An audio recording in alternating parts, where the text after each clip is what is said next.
Oke, kembali lagi bersamaku. Saya adalah kreator Stargazer Ball Kingdom. Dan sekarang kita akan menyelesaikan reaction sejarah Perang Dunia Kedua. Ini part 8 dan ini udah yang terakhir ya. Nanti besoknya baru lanjut ke Perang Dingin ya. Ini padahal dari yang yang reaction Perang Dunia Kedua nih ya, yang part 1 sampai 8 ini gue rekam di hari yang sama loh. Dan selesai hari ini juga. Tuh. Tanggal 14 loh gue rekam ya. Yang artinya nih gue tuh rekam 8 video dalam satu hari. Ayo kita lanjut ya. Masnya kita selesaikan. Menyadari pasukan sekutu sudah mendekat ke Berlin, pasukan SS Nazi mulai melakukan pembantaian terhadap tawanan. Ratusan tawanan digiring ke suatu tempat. Di antara para tawanan, ada seorang wanita Yahudi bernama Gerda Weissmann. Dalam wawancaranya, ia menjelaskan tentang kejadian saat itu. I was 15 when the war broke out. My friends were about the same age. We were all young girls, practically children. We heard planes overhead. I remember they told us the Russian front had moved closer and the Germans, they were running away from the advancing Russian army. We were told Dan kita selesaikan aja deh. March the next morning. Pakai waktu lagi udah. The SS men lifted their whips and they said forward march. We all knew that this is going to be the end of the road. It was bitter cold. We slept outside. My friend said she wanted some water. And I held her and we both fell asleep. I woke up but she didn't. Setelah berjalan berbaris sejauh 537 km secara paksa, Gerda dan tawanan lain dipaksa masuk ke dalam pabrik ban karet. Mereka dikunci dan pasukan SS memasang bom di sekitar pabrik dengan tujuan untuk menghancurkannya dan membunuh semua tawanan yang ada. Rencana ini dimaksudkan untuk melenyapkan bukti kekejaman mereka dan mencegah pasukan sekutu menemukan para tawanan.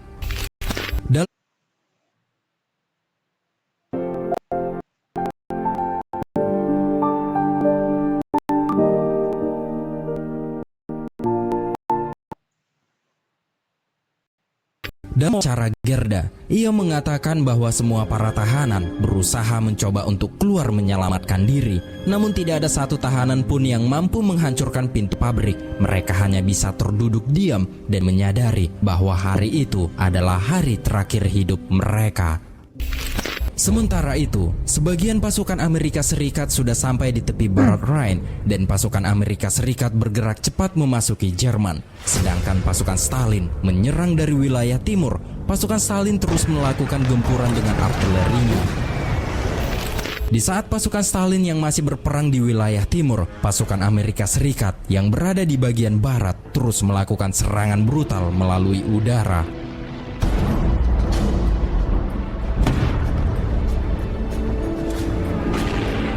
This is the world today.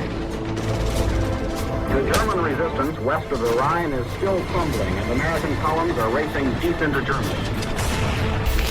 Hasil dari pertempuran di sektor barat, Amerika Serikat berhasil menghabisi pasukan perlawanan Jerman, dan begitu juga dengan tentara merah Soviet yang berhasil menghabisi pasukan Nazi di bagian timur. The German army has really been cut to pieces, and they now find themselves in a parlous state.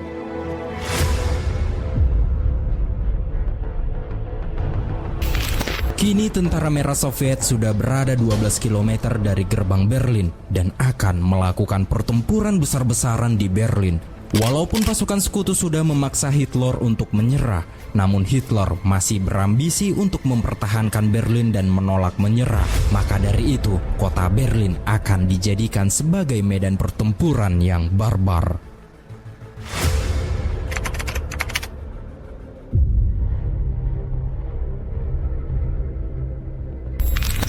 Bulan April tahun 1945, di tepi timur Sungai Oder, pasukan merah Soviet berkumpul bersiap untuk serangan besar yang akan menentukan nasib Perang Dunia Kedua di Eropa.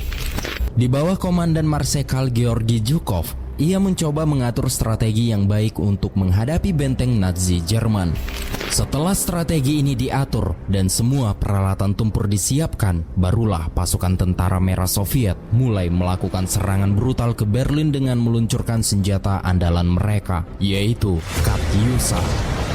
Wush.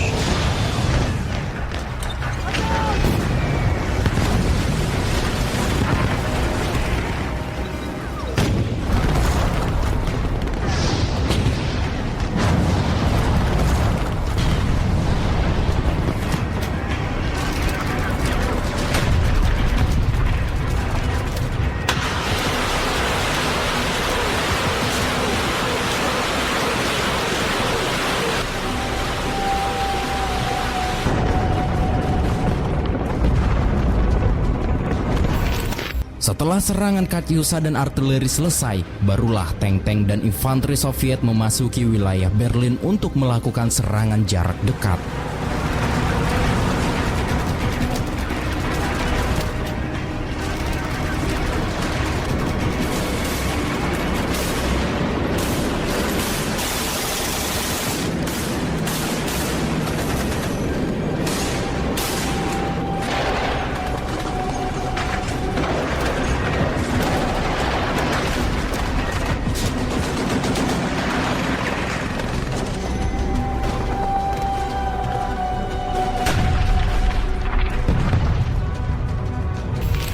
Dalam pertempuran Berlin, pasukan tank Soviet dengan amarah dendam yang membara tak peduli dengan apa yang ada di hadapan mereka.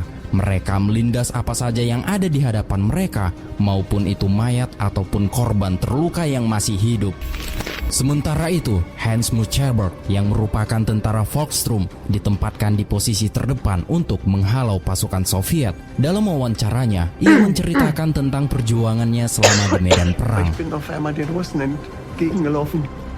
Man hat geschossen in eine Richtung, wo man meinte, da ist der Feind. Es war eine Frage des Überlebens. Und dabei sind 9 meiner Klassenkameraden ums Leben gekommen. Es wurde festgelegt, dass wir nicht kapitulieren wollten. Wir werden versuchen zu entkommen. Setelah 2 minggu bertempur secara brutal, akhirnya pasukan tentara merah Soviet berhasil menguasai. Aku dan pacarku mau nyoba aplikasi buat kucing kami bicara. Merah Soviet berhasil menguasai gedung parlemen yang melambangkan jantung dari pemerintahan Jerman. Ya ampun. Я готов добраться Ya, до Рейхстага telat. и вот там окончательную точку поставить. Dengan penuh semangat, pasukan tentara merah Soviet mengibarkan benderanya di atas gedung parlemen Jerman, dan ini merupakan keruntuhan dari pasukan Jerman. Вот до логова я дошел. До логова я дошел.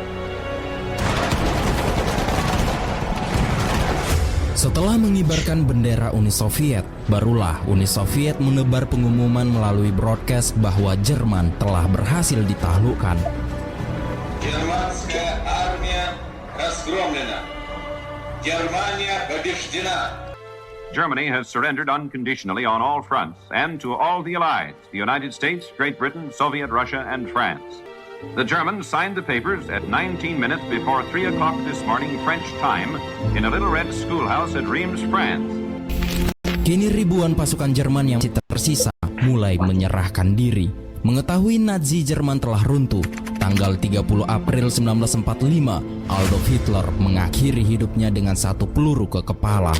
Deutsche Männer, Frauen, unser Führer Adolf Hitler ist gefallen. Here is a news flash. The German radio has just announced that Hitler is dead. I repeat that, Hitler is dead. Hitler meninggalkan sebuah negara yang sudah porak-poranda dan rakyat yang telah hancur. Jerman yang pernah dia janjikan sebagai kekaisaran yang akan bertahan selama ribuan tahun, kini terbaring dalam reruntuhan. Kota-kota besar seperti Berlin, Hamburg, dan Dresden hancur lebur akibat serangan udara dan pertempuran darat yang brutal, sementara ribuan warga sipil tewas atau kehilangan tempat tinggal.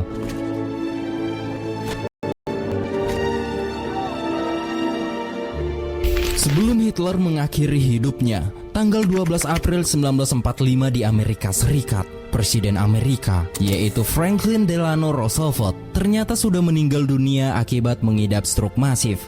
Atas kematian Roosevelt merupakan kejutan besar bagi negara, khususnya bagi angkatan bersenjata. Kini wakil Presiden Roosevelt yaitu Harry Truman sepenuhnya bertanggung jawab untuk mengakhiri perang di Pasifik. Menurut pengakuan Truman, dia tak punya keahlian dan pengalaman dalam kepresidenan, tetapi agenda utamanya adalah untuk mengakhiri perang di Pasifik seperti tujuan Roosevelt. Akhir dari perang di Eropa, para warga mengalami transformasi yang dramatis. Suasana akhir perang dipenuhi dengan campuran emosi, dari kegembiraan hingga kesedihan mendalam. Di sepanjang jalan-jalan kota yang pernah dikuasai oleh Nazi Jerman, warga sipil berkerumun, merayakan kebebasan dan perubahan yang telah lama diidamkan.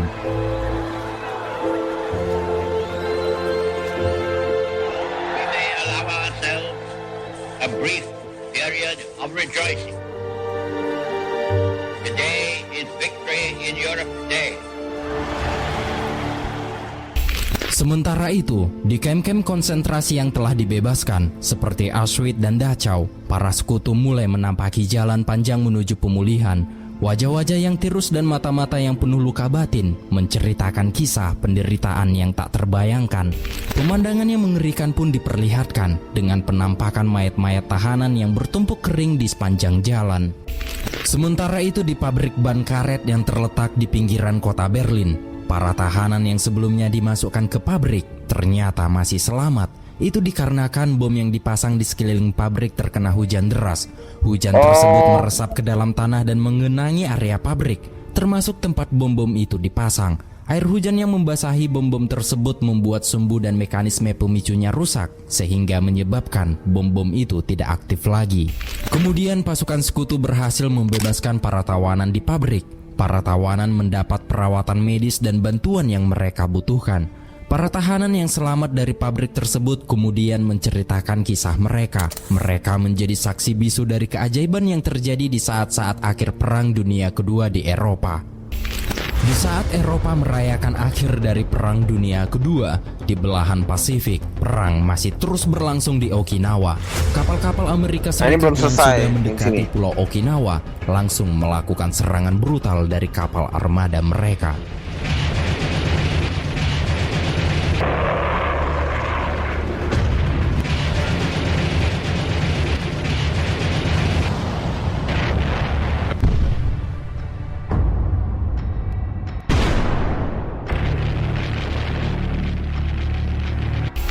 Setelah melakukan pengeboman besar-besaran, pasukan Amerika mulai menginjakkan kakinya di Pulau Okinawa. Mereka awalnya mengira akan mendapat serangan tembakan dari darat, namun tak ada satupun peluru Jepang yang ditembakkan. Hal ini membuat pasukan Amerika merasa kebingungan, mengingat Okinawa adalah pertahanan terakhir Jepang. Di pantai yang seharusnya penuh perlawanan, mereka hanya menemukan kesunyian yang menakutkan. Situasi ini terasa aneh dan membuat prajurit Amerika waspada terhadap kemungkinan serangan dadakan. Bang, bagi tips lulus ujian JLPT. Belajar. Lulus ujian JLPT itu gampang. Aneh dan membuat prajurit Amerika waspada terhadap kemungkinan serangan dadakan. Ini merupakan pertama kalinya dalam operasi militer di Pasifik yang tidak berlumuran darah. Sebanyak 60.000 tentara Amerika berhasil mendarat dengan aman. Para komandan tinggi Amerika tak percaya bahwa pendaratan mereka bisa berjalan dengan begitu lancar dan tanpa gangguan dari musuh. Setelah semakin jauh memasuki Pulau Okinawa, pasukan Amerika tetap tidak menemukan satupun prajurit Jepang. Para petinggi militer sempat menduga bahwa pasukan Jepang sudah tak berdaya dan memilih untuk tidak berperang lagi. Namun dugaan ini ternyata keliru. Pasukan Jepang di Okinawa telah menyusun strategi tempur mereka dengan cermat, sehingga pasukan Amerika disambut dengan serangan kejutan yang tidak terduga. Wah, ternyata strateginya Jepang kocak kuy.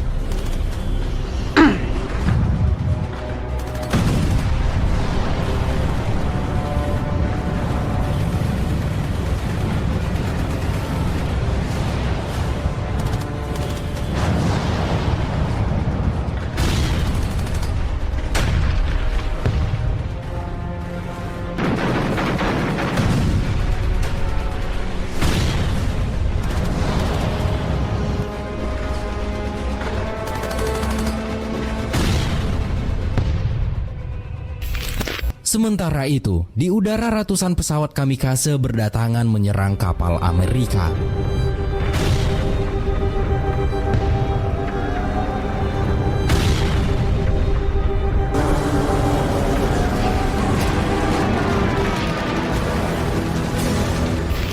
Selama 82 hari pertempuran sengit di Okinawa, pasukan Amerika Serikat berhasil mengalahkan Jepang. Diperkirakan sekitar 250.000 jiwa, baik warga sipil maupun prajurit dari kedua belah pihak, gugur dalam pertempuran ini.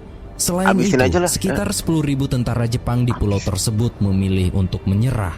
Kemudian pasukan Amerika terkejut saat menemukan banyak anak-anak Jepang yang dilibatkan dalam kelompok paramiliter untuk bertempur bersama tentara profesional. Sedangkan di pertempuran laut, 36 kapal Amerika ditenggelamkan oleh serangan pesawat kamikaze dan 300 kapal lainnya mengalami kerusakan dan hampir 5.000 prajurit Angkatan Laut Amerika gugur dalam serangan kamikaze. Serangan kamikaze ini mencatat jumlah kapal terbanyak yang hilang selama pertempuran di Okinawa. Sementara itu di Eropa, setelah Jerman menyerah pada bulan Mei 1945, perhatian dunia tertuju pada brutalnya pertempuran di Okinawa. Publik Amerika Serikat terpaku pada pertempuran tersebut. Dan para petinggi militer Amerika terkejut mendapati bahwa lebih banyak prajurit mereka gugur di Okinawa dalam tahun terakhir perang dibandingkan dengan 2,5 tahun sebelumnya. Hal ini membuat Amerika menyadari bahwa perang menjadi jauh lebih mahal dan sulit saat mendekati Jepang. Sementara itu, di gurun New Mexico, para ilmuwan dengan nama sandi Proyek Manhattan berhasil menciptakan senjata paling mematikan, yaitu bom atom. Namun para ilmuwan ini harus melakukan percobaan untuk memastikan apakah bom tersebut benar-benar meledak atau tidak.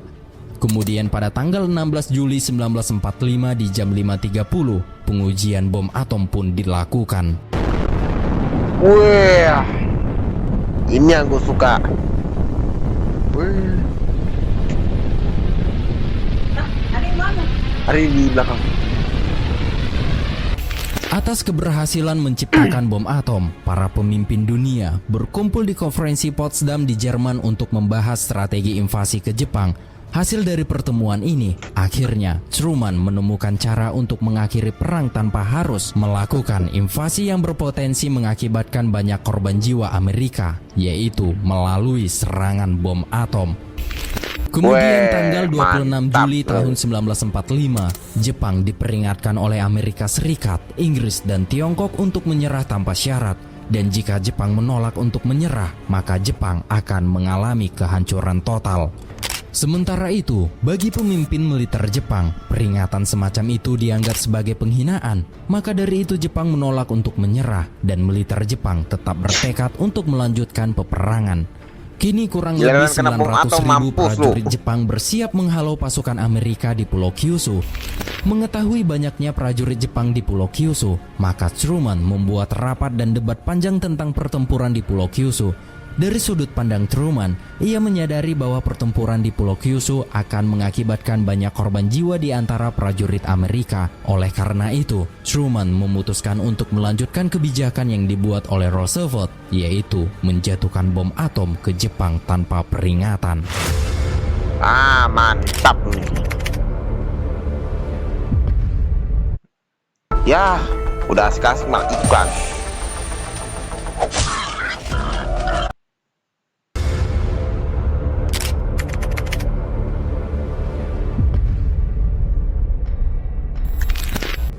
Pada tanggal 6 Agustus 1945 menjadi titik kelam dalam sejarah bagi seluruh dunia, terutama bagi Jepang. Di pangkalan udara Tinian di Kepulauan Mariana, pasukan Amerika mulai mempersiapkan pesawat jenis B-29 Super Fortress untuk membawa bom atom yang diberi nama Little Boy dan Fat Man yang akan menghancurkan kota Hiroshima dan Nagasaki. Sementara itu di Jepang, para warga Hiroshima tak menyadari bahwa hari ini, tanggal 6 Agustus 1945, menjadi hari yang paling mengerikan di Hiroshima. Di jam 8:15, saat semua para warga sibuk beraktivitas, mereka tak menyadari bahwa di langit Hiroshima, pesawat B-29 Super Fortress terbang dengan tenang yang sudah siap untuk meratakan Hiroshima dengan bom pertamanya yang disebut dengan nama Little Boy. Nih ya, kalau di animasi gua, Jepang itu adalah Levi dan Amerika itu adalah gua. Jadi gua itu yang nah tanpa Levi sadar. Nah, Levi itu lagi nggak. Nah, kayaknya mungkin lagi sibuk dengan ini, dengan aktivitasnya. Nah, Levi itu gak sadar kalau ada gua dari atas tuh yang pengen nyerang gitu. Itu misalnya ya. Gitu. Ya. Itu kalau yang di animasi gua gitu ya. Waste gunner, we're over the IP. Pilot to Bombardier, your ship.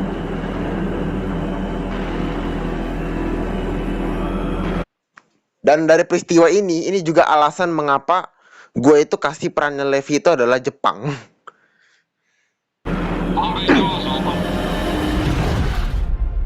Weh.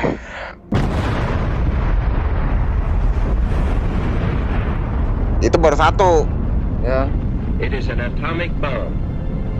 The force from which the sun draws its power has been loosed against those who brought war to the Far East.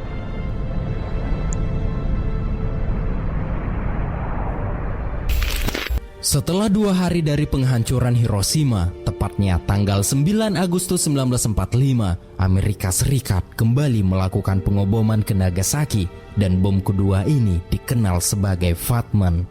Dari tragedi bom atom Hiroshima dan Nagasaki, 100 ribuan warga Jepang tewas seketika dalam 2 ledakan bom atom. 150 ribu lainnya akan mati akibat radiasi.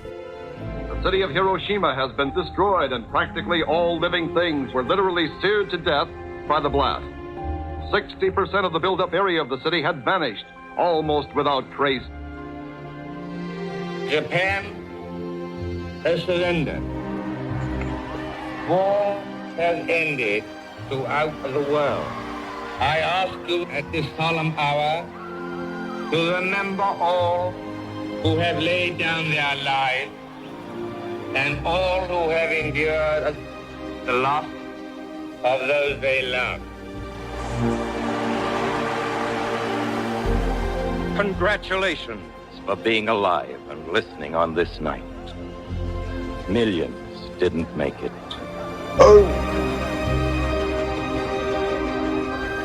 New homecoming.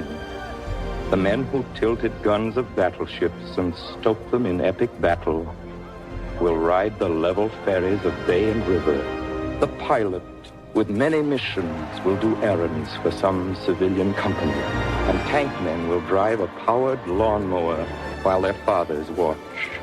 Setelah 6 tahun perang habis-habisan, dunia menghitung kerugiannya. Lebih dari 60 juta nyawa melayang, dan mereka yang selamat dari konflik ini akan membawa luka seumur hidup dan generasi selanjutnya yang harus mendapatkan hikmahnya.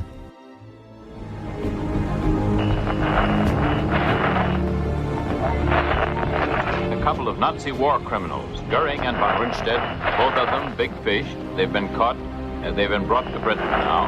They'll be tried in London for their war crimes. The American request. Von Rundstedt, both of them big fish. They've been caught and they've been brought to Britain now. They'll be tried in London for their war crimes. The American request for opening up Palestine to Jewish refugees would be granted through agreement with the British government. But the initial indications were that neither Arabs nor Jews were going to be satisfied with it. We've got to prepare a climate for peace, a climate of understanding and goodwill. The Human Rights Commission is expected to draft a Bill of Rights for all mankind that will serve as the conscience of the United Nations. Sail on, O ship of state. Sail on, O Union, strong and great. Humanity with all its fears, with all the hopes of future years, is hanging breathless on thy fate. Weh, akhirnya perang dunia kedua selesai juga ya, akhirnya. Oke. Jadi besok besok kita akan lanjut ke Perang Dingin ya. Ya. Perang Dingin pertama udah selesai, Perang Dingin kedua juga udah selesai ya. Nih, maka kita akan lanjut ke Perang Dingin ya. Untuk esok hari ya. Oke. Sebelum gua akhiri, nah, asalkan kalian itu jangan lupa like, subscribe, komen, dan share ya. Biar nanti kalau Stargazer Ball Kingdom upload lagi di YouTube, nah, kalian langsung cek di notif gitu. Atau subscription gitu. Ya. See you di Perang Dingin guys. Ini mau nanti perang ideologi nih.